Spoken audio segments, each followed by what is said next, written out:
講到要搶救少子化問題，中央提出真濟新政策，規劃提供0到18歲生中津貼，一人1個月5000塊。不過，有一寡民眾認為講鼓勵生囝這效果是真有限。雖然民間團體是肯定政府的做法，不過也強調講發現金不一定有效。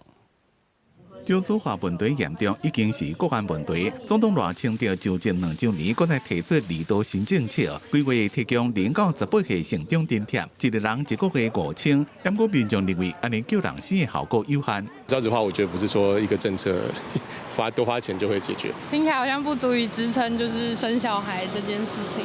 在野的看法是無同，國民黨立委謝龍介講，這項政策方向甲伊長期主張的0到15歲1個月加碼5000塊生中津貼理念同款，伊肯定。不過，民眾黨立法院黨團幹事長柯惠如詢問，這項政策的錢要對倒來？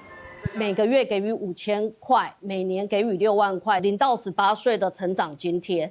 請問這個天文數字的財源從哪裡來？也非常謝謝賴總統跟進龍捷在台南市提出來的這些政見，大家可以共同來努力。育兒假或者是的育嬰津貼、育兒津貼，請領的這個月數、請領的日數、請領的方式更彈性、更簡化。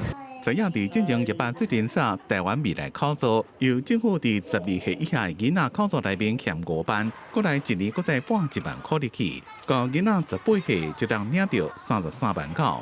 民間團體雖然肯定賴總統提出新的少子化對策，不過這種現金政策無法度改善結構性根本的問題。